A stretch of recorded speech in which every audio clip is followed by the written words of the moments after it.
Hello everyone, this is Shweta and you are watching Shweta का अड्डा।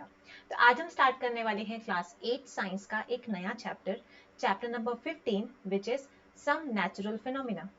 इस चैप्टर में हम कुछ नेचुरल फिनोमिना के बारे में डिस्कस करेंगे जैसे लाइटनिंग, अर्थक्वेक। ओके, तो चलिए स्टार्ट करते हैं आज के इस वीडियो को। सबसे पहली बात, नेचुरल फिनोमिना किसे कहते हैं? ऑफ कोर्स ऐसा इवेंट जो नेचुरली अकर करे, यानी जो मैनमेड ना हो, जो ह्यूमंस के द्वारा क्रिएट ना किया गया हो, ऐसे इवेंट को हम कहेंगे कि वो एक नेचुरल फिनोमिना है। Okay, for example sunrise, earthquakes, lightning. Next is lightning. Lightning क्या है? आप सबने बिजली चमकती हुई देखी है, तो वो बिजली एक्चुअल में है क्या? So lightning is an electric spark. Lightning एक तरह का इलेक्ट्रिक स्पार्क है। और ये कैसे कॉज होती है? क्लाउड्स में कुछ चार्जेस इकट्ठा हो जाते हैं, एक्यूमुलेट हो जाते हैं, जिसकी वजह से ये फिनोमिना अकर करता है। अब इस लाइटनिंग वाले इवेंट को हम कुछ डे टू डे एक्टिविटीज के साथ रिलेट करके अच्छी तरह से समझते हैं। The ancient Greeks knew when amber was rubbed with fur. जो पुराने ग्रीक्स थे वो जानते थे कि जब एम्बर को फर के साथ रब किया जाता है। एम्बर क्या है? एम्बर एक तरह का रेजिन है। रेजिन क्या होता है? कुछ ट्रीज स्टिकी सब्सटेंस प्रोड्यूस करते हैं और उस स्टिकी सब्सटेंस को कहा जाता है रेजिन। तो जब एम्बर को फर के साथ रब किया जाता था तो वो हल्के ऑब्जेक्ट्स को अपनी तरफ अट्रैक्ट करता था, जैसे हेयर्स हो गए। Okay, next is if you take off polyester और woollen clothes in the dark. जब आप अंधेरे में वुलन क्लोथ्स या फिर सिंथेटिक क्लोथ्स को रिमूव करते हो, देन आपने देखा होगा कुछ स्पार्क प्रोड्यूस होती है और आपको क्रैकलिंग साउंड भी सुनाई देती है ना? बेंजामिन फ्रैंकलिन एक साइंटिस्ट हुए हैं। He showed that lightning and the spark from your clothes, lightning और आपके क्लोथ से जो स्पार्क निकलती है, ये दोनों ही फिनोमिना सेम है, इनमें कोई डिफरेंस नहीं है।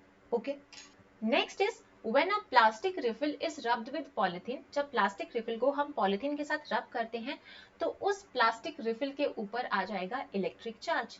ऐसा नहीं है सिर्फ प्लास्टिक रिफिल के ऊपर ही आएगा, बल्कि पॉलिथीन के ऊपर भी चार्ज आ जाएगा। ठीक है, यानी इस स्टेटमेंट से हमें क्या पता लगता है? जब भी किसी दो ऑब्जेक्ट्स को हम एक दूसरे के साथ रब करते हैं तो वो क्या हो जाते हैं? Charge. Okay, similarly when a plastic comb is rubbed with dry hair. जब प्लास्टिक कॉम को ड्राई हेयर के साथ रब किया, देन प्लास्टिक कॉम के ऊपर भी चार्ज डेवलप हुआ और ड्राई हेयर के ऊपर भी चार्ज डेवलप हो जाता है।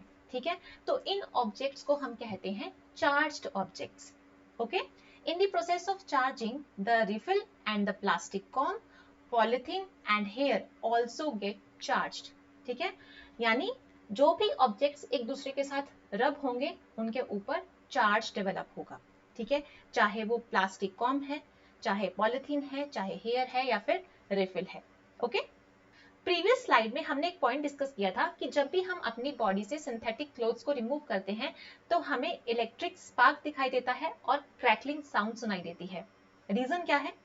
जब हम अपनी बॉडी से उन सिंथेटिक क्लोथ्स को रिमूव करेंगे तो वो सिंथेटिक क्लोथ्स हमारी बॉडी के अगेंस्ट रब होंगे, जिसकी वजह से उन सिंथेटिक क्लोथ्स पर और हमारी बॉडी पर इलेक्ट्रिक चार्ज आ जाएगा। तो उसी इलेक्ट्रिक चार्ज की वजह से क्या प्रोड्यूस हुआ? Electric spark. Okay, next is types of charges and there interaction. Charges के कौन कौन से टाइप्स हैं और ये डिफरेंट टाइप्स ऑफ चार्जेस जब एक दूसरे के साथ इंटरेक्ट करेंगे तो क्या होगा? There are two types of charges. दो तरह के चार्जेस होते हैं, एक है पॉजिटिव चार्ज और दूसरा है negative charge. Okay, two charged bodies में अट्रैक्ट और रिपेल ईच अदर। दो बॉडीज अगर वो चार्ज्ड हैं तो वो एक दूसरे को अट्रैक्ट भी कर सकती हैं और रिपेल भी कर सकती हैं। ठीक है, like charges repel each other, यानी अगर दोनों ही बॉडीज पर पॉजिटिव चार्ज है या फिर दोनों पर नेगेटिव चार्ज है तो वो एक दूसरे को रिपेल करेंगी। लेकिन unlike charges attract each other, अगर एक पर पॉजिटिव चार्ज है और दूसरी पर नेगेटिव चार्ज है तो वो दोनों एक दूसरे को अट्रैक्ट करेंगी। ठीक है, next is like charges repel each other. इस स्टेटमेंट पर बेस्ड हम कुछ एक्टिविटीज को डिस्कस करते हैं।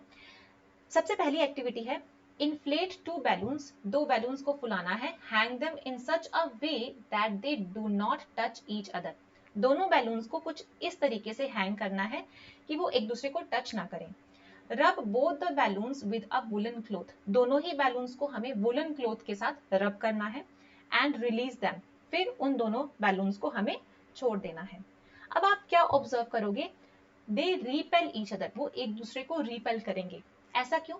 क्योंकि दोनों ही बैलून्स को हमने वुलन क्लॉथ्स के साथ रब किया, तो ऑब्वियस सी बात है दोनों ही बैलून्स पर सेम चार्ज डेवलप हुआ होगा। ठीक है, तो अगर लाइक चार्जेस हैं तो वो एक दूसरे को क्या करेंगे, रिपेल करेंगे। ओके, नेक्स्ट एक्टिविटी है rub a plastic refill with a polythene, plastic refill को पॉलिथीन के साथ रब करना है।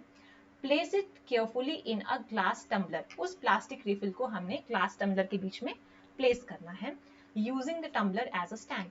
रब the other refill also with polythene, एक दूसरी रिफिल लेनी है और उसे भी हमने पॉलिथीन के साथ रब करना है। Bring it close to the charged refill, जो रिफिल हमने ग्लास टम्बलर के बीच में प्लेस करी है उस चार्ज्ड रिफिल के पास हमने दूसरी वाली रिफिल लेकर आनी है।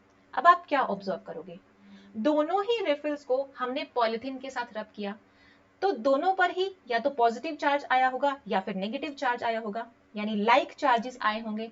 तो लाइक चार्जेस एक दूसरे को क्या करेंगे, रिपेल करेंगे। Okay, they repel each other.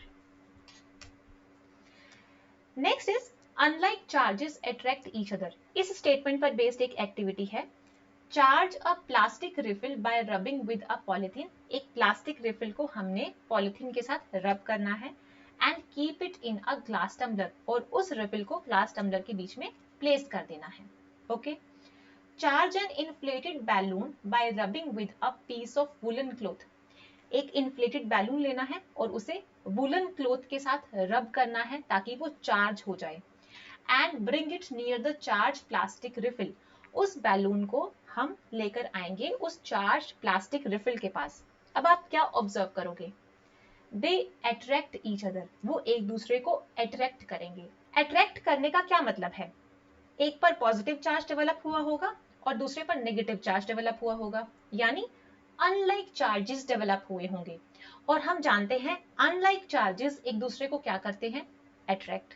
Okay, next is the electrical charges generated by rubbing are static, जब हम दो ऑब्जेक्ट्स को एक दूसरे के अगेंस्ट रब करते हैं तब जो चार्ज जनरेट होता है वो स्टैटिक होता है, यानी एक जगह पर रुका हुआ। लेकिन वहीं अगर इलेक्ट्रिक चार्जेस फ्लो करना शुरू कर दें तो वो किसका रूप ले लेंगे, इलेक्ट्रिक करंट का, है ना। They do not move by themselves, जो ऑब्जेक्ट्स पर चार्ज डेवलप हुए हैं वो चार्जेस मूव नहीं करेंगे। व्हेन चार्जेस मूव, जब चार्जेस मूव करना शुरू करेंगे, they constitute an electric current, तो उन मूविंग चार्जेस को हम क्या कहेंगे, electric current. Okay, so that's all in today's video. मिलते हैं नेक्स्ट वीडियो में नए टॉपिक्स के साथ। Till then stay happy and please don't forget to subscribe my channel.